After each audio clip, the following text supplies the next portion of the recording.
What's good, YouTube, and welcome back to the channel. Today I have a really special treat for you guys.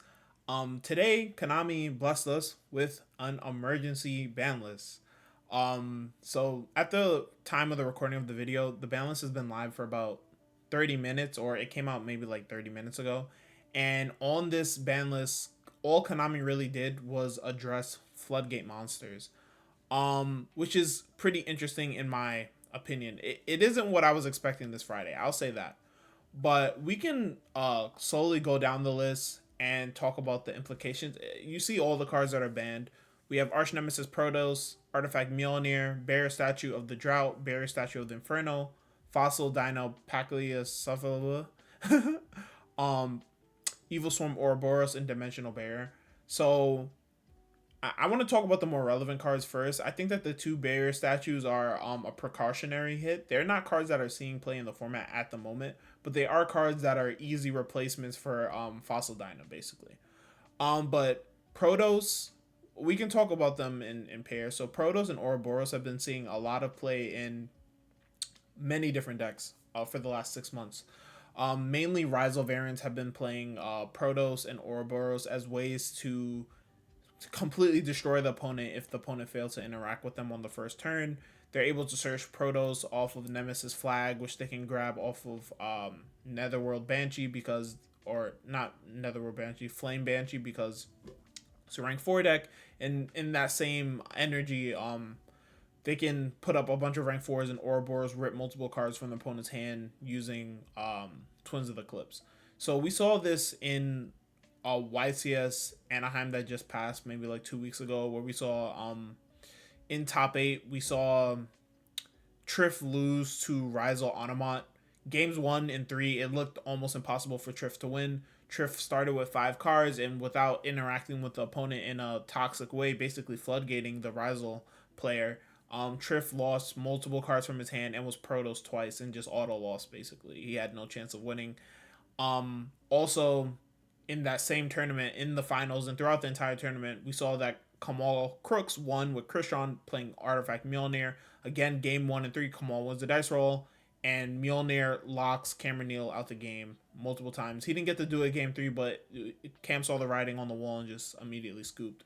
So these 3 cards saw prominent play in YCS Anaheim's Top Cut, and they were just like plagues on the format. In the previous video that I did on the channel, I responded to Joshua Smith talking about the format. And while I agreed with a lot of what he was saying, I had the bottom line that I didn't think that these cards were necessarily ruining the format, because these were 2 decks that weren't necessarily tier 1. They were like turbo go first. These decks were not good at going second. But I did acknowledge that while that being true, these decks were an issue on the format. And these cards in particular were the problematic cards in those problematic decks. And I think without those cards, these decks do become a lot more manageable.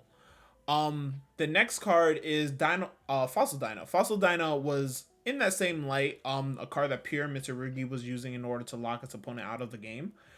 Yeah, so getting rid of that card also does a lot at balancing Pure Mitsurugi post side going first, having its own access to floodgates, because that deck can also put multiple level 4s on the board. But I think the most important ban on this list is Dimensional Barrier. I think that Dimensional Barrier has been a card that comes in and out of formats. It's not a card that's constantly in the format, but whenever we're in a format where decks are straying away from being strictly like link based and start diving into like fusion, synchro, exceeds heavy themes, then Dimensional Barrier becomes a really powerful go first floodgate in order to just stop those decks from being able to do what they want to do. And the card is problematic and has been around for almost 10 years now and has seen on and off play since its release. Like, it's really just dependent on the decks in the format. The card's quality never really dips. So with the banning of Dimensional Barrier, it does open up the gate for a lot more decks that are revolving around one theme that cannot play a lot of non-engine. I'm looking at decks like Lunalight, Branded, in order to be able to come back into the format, because a card that they just auto lose to that is in everyone's side because of the prominence of Mitsurugi it's just not there anymore. So these other decks, including Mitsurugi, are able to play more consistently going second. I think the bottom line of this emergency list is just allowing people to play more Yu-Gi-Oh. These cards are all cards that are inhibiting people from playing the game that we all love and that is really good right now. Besides these cards, obviously there are more floodgate cards that were not addressed on this list that we will see pop up in the future as replacements. But I do think that we're moving in the right direction, because as more and more powerful cards get banned, then the replacements are more and more, or less and less powerful. So as more powerful cards become banned and people look for replacements, then the cards that are replacing these powerful cards are slightly nerfed. And if the trend continues of removing powerful floodgates whenever they come up into the format, then eventually we're going to get to a place where all the floodgates are that are left are super niche and not very good. So I do think that we're moving in the right direction, and I think that this list is doing a great job at addressing those issues that players have voiced their concerns about. So what do I think changes about the meta when it comes to this list? Um, Not very much. I do think that we will probably see a dip in K9 decks. I think that that's probably the biggest thing. Decks like K9 Sulfur K9 Christian might see a dip in play. While those decks are extremely powerful combo decks, they were weak to, a lot of them were weak to Fua and Dark Ruler No More, which are two cards that are will continue to see a lot of play in the format. And their answer to those cards was Mjolnir. It was like you couldn't really rely on cards like Dark Ruler against Christian because it was just Mjolnir. Same thing with Sulfur. But without Mjolnir, I do think that those decks will see a really big dip in play. Rizal was already extremely niche, at least the Anamat version. But with the banning of Ouroboros and Protoss, I do think that Rizal will see another dip in play. I do think that Rizal Anamat and Rizal Mitsurugi are still solid decks at the tier 2 level. Like, I don't think that they're tier 1 decks, but at tier 2, I think that they're still pretty solid decks.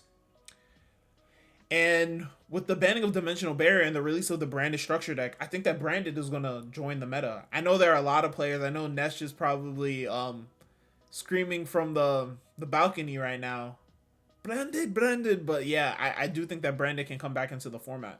And I do think that Lunalight can come back into the format, because we did see Lunalight. Lunalight was expected to be one of the top decks of the format, but we saw it fail terribly at all of the events. Basically, the deck did nothing, and I think that was due in part to some of these cards, mainly being Dimensional Barrier. I think that with everyone citing Dimensional Barrier, Lunalight's win rate is very much dependent on the die roll, because if it loses game 1 because it goes second, and then game 2 it wins because it puts up Liger, then game 3 is just a dice roll of whether the opponent has Dimensional Barrier.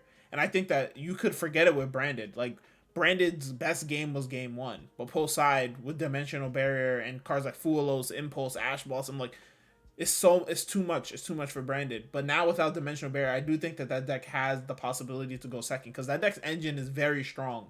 And with all the waves and waves of support, the deck has gotten multiple ways of playing through a stop on your Branded Fusion, but you can never be Barrier. But now without Barrier, and you're removing Go First Floodgate monsters that would stop you from even playing the game, like Protoss Cold Dark, or Mjolnir, or Ouroboros Ripping cards, or any of these cards. I can talk about all of these cards. I think that decks like Branded have a real shot of being competitive. But that's all I really have to say about this. I think that this has a great precedence for the game going forward, and Konami TCG's response rate to players, I think, is really cool. But with that being said, I hope that you guys enjoyed this video. Let me know in the comment section what you guys think about this ban list, and I will see you guys back on Twitch. Bye, guys. Peace.